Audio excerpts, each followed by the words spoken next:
রবিবার্ষরীয় ভাষ্য অনুষ্ঠানে সবাইকে স্বাগতম। যোহন রচিত মঙ্গল সমাচার। কাফারনাম নগরে যিশু একদিন ইহুদিদের বললেন, আমি সেই জীবনময় রুটি, যা স্বর্গ থেকে নেমে এসেছে। কেউ যদি এ রুটি খায় তাহলে সে অনন্তকাল বেঁচেই থাকবে।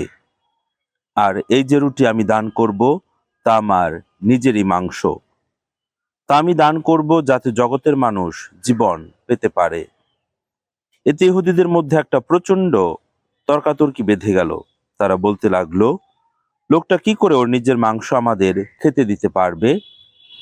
তখন যিশু তাদের বললেন, আমি তোমাদের সত্যি সত্যি বলছি, তোমরা যদি মানবপুত্রের মাংস না খাও আর যদি তার রক্ত পান না করো, তাহলে তোমাদের সেই জীবন পেয়ে যাবার আর প্রশ্নই ওঠে না। যে আমার মাংস খায় ও আমার রক্ত পান করে সে শাশ্বত জীবন পেয়েই যায়, আর শেষ দিনে তাকে আমি পুনরুত্থিত করব। কারণ আমার মাংস প্রকৃত খাদ্য ও আমার রক্ত প্রকৃত পানীয়। যে আমার মাংস খায় ও আমার রক্ত পান করে সে আমার মধ্যে বাস করে আর আমিও তার মধ্যে বাস করি। আমাকে যেমন পাঠিয়েছেন স্বয়ং জীবনময় পিতা, এবং আমি যেমন পিতারই জন্যে বেঁচে আছি, তেমনি ভাবে আমাকে যে খায় সে আমারই জন্যে বেঁচে থাকবে। এমনই এই রুটি যা স্বর্গ থেকে নেমে এসেছে। তোমাদের পিতৃপুরুষেরা যা খেয়েছিলেন এ রুটি তেমন রুটি নয়, তারা তো মারা গেছেন। এ রুটি যে খায় সে অনন্তকাল বেঁচেই থাকবে।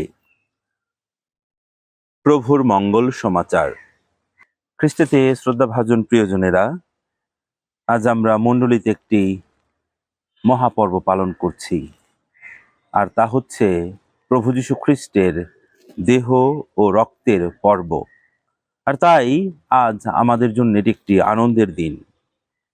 ল্যাটিন ভাষায় এই পর্বকে বলা হয় কর্পুর খ্রিস্তি, অর্থাৎ প্রতিদিন খ্রিস্টজাগে যাজক উৎসর্গের সময় যে রুটিকে যিশুর দেহে ও পরিণত করেন, সেই রুটির দেহেরই পর্ব আজকে আমরা পালন করি।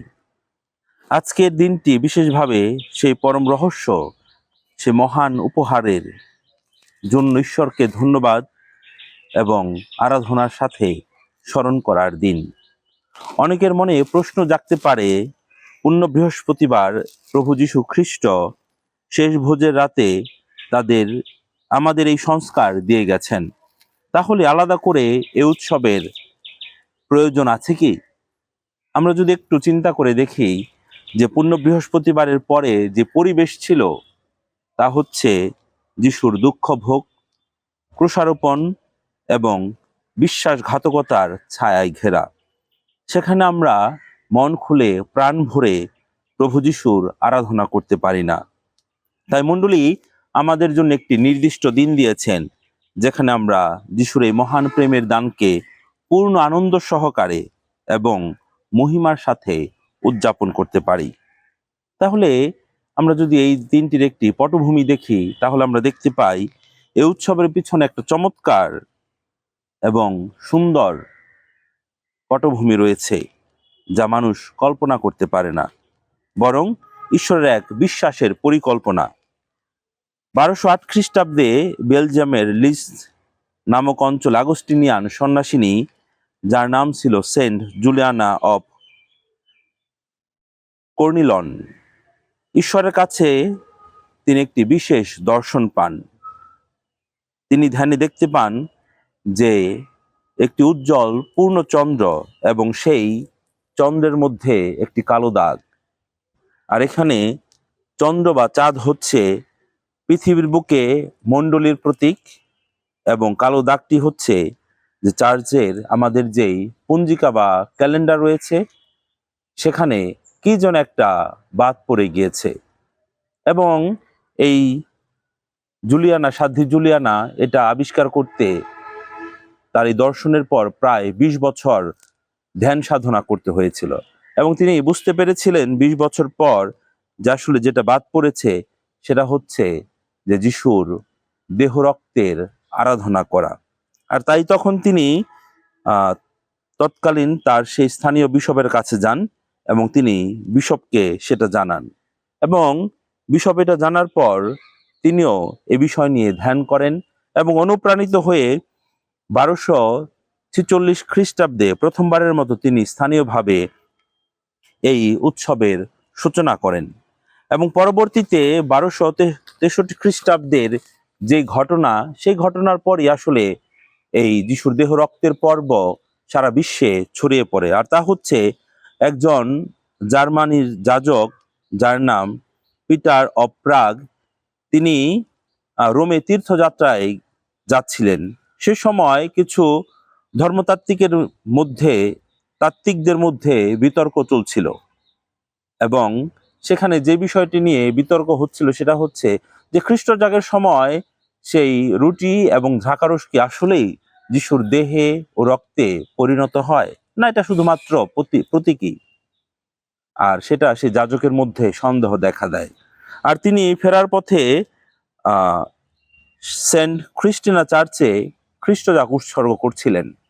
আর সেই সময় তিনি যখন উৎসর্গ করেন সেই রুটিটি, তখন উপরে তুলছিলেন, তখন সেই রুটি থেকে অলৌকিকভাবে তাজা রক্ত বের হয়, এবং সেই রক্তক্ষরণ সেই পাত্রে রুমালের মধ্যে পড়ে। আর তখন সেই যাজক ভয় পেয়ে যায় এবং ভক্তিতে কাঁপতে থাকে। আর তিনি তখন খ্রিস্টজাগ থামিয়ে সেই অলৌকিক এই রুটি এবং রক্তে ভেজা সেই কাপড়টি নিয়ে তিনি পাশের শহরে যান। তখন সেখানে স্বয়ং পোপ চতুর্থ উরবান ছিলেন, এবং তিনি তাকে এই ঘটনার কথাটি বলেন। এবং এই পোপ সেই পোপ যিনি সেই সাধ্বী জুলিয়ানার সময় বিশপ হিসেবে সেখানে মনোনীত ছিলেন। তাহলে এটা একটা অলৌকিক ঘটনা।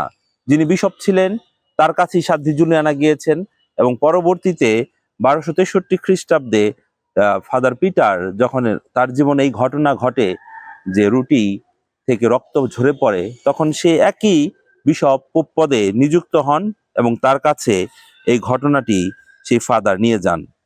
এবং এই সত্যতা যাচাইয়ের জন্যে মণ্ডলী বিভিন্ন ব্যক্তিকে নিয়োগ দেন, এবং এতে করে প্রমাণিত হয় যে আসলে সেটা সত্যিকারের রক্তপিণ্ড ছিল, এবং তখন সেটা প্রমাণিত হয় যে আসলে এটা যিশুর দেহ।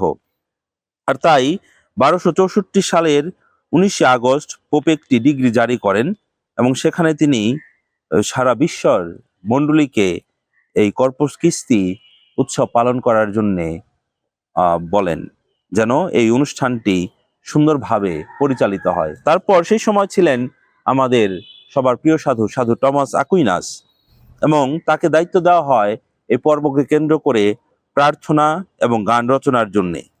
আর তাই তিনি যে গানগুলো রচনা করেছিলেন, এখনো সেই গান বিশ্বের বিভিন্ন দেশে এখনো গানগুলো গাওয়া হয়। তাহলে আমরা যদি দেখি যে এখনো সেই ইটালির ওভেতে ক্যাথিড্রালের সেই যে রুমাল, 700 বছর আগের রুমাল, এখনো তা সেখানে রাখা হয়েছে। তো খ্রিস্টতে শ্রদ্ধাভাজন প্রিয়জনেরা, আমরা যে সত্যিকার অর্থেই দেখি যে যিশুর দেহ রক্ত আমাদের আসলে কি শিক্ষা দেয়। যিশু নিজেই বলেছেন, আমি স্বর্গ থেকে নেমে আসা সেই জীবনময় রুটি, যে কেউ রুটি খায় সে চিরকাল বেঁচে থাকবে। আমরাও সবাই বিশ্বাস করি এবং আমরাও রুটি খেয়ে বেঁচে থাকি। তাহলে এখন আমাদের করণীয় কি? রুটির প্রতি শ্রদ্ধাবোধ। আমরা যখন পরম প্রসাদ গ্রহণ করতে লাইনে দাঁড়াই, আমাদের মন তখন কোথায় থাকে? আমরা কোনো ধাবন করতে পারি যে এই বিশ্ব ব্রহ্মাণ্ডের সৃষ্টিকর্তা ঈশ্বর আমাদের হৃদয়ে আসছেন? পরম প্রসাদ গ্রহণের আগে আমাদের হৃদয়কে পাপমুক্ত এবং পবিত্র রাখা জরুরি। নিশ্চয়ই সেটা জরুরি, এবং যিশুর মতো হয়ে ওঠা। তাহলে সেন্ট আগস্টিন বলেছেন, তুমি যা গ্রহণ করো তুমি তা হয়ে উঠো। অর্থাৎ আমরা যা খাই আমরা তা হয়ে উঠি, অর্থাৎ খ্রিস্টকে আমরা খাই, আমরা খ্রিস্টময় হয়ে উঠি। তাহলে সেটাই আমাদের জন্যে সর্বোত্তম, যে আমরা খ্রিস্টময় হয়ে উঠি। আর যখন আমরা খ্রিস্টময় হয়ে উঠি, তখন আমরা খ্রিস্টকে ধারণ করি এবং খ্রিস্টকে লালন করি এবং তাকে অন্যের কাছে বয়ে নিয়ে যাই। আর সেটাই প্রভু যীশু খ্রিস্ট আমাদের কাছে চান, যেন আমরা তার একজন যোগ্য শিষ্য হিসেবে তাকে অন্যের কাছে বয়ে নিয়ে যাই এবং তার দেহ রক্তের আমরা আরাধনা করি। ঈশ্বর আমাদের সবাইকে আশীর্বাদ করুন।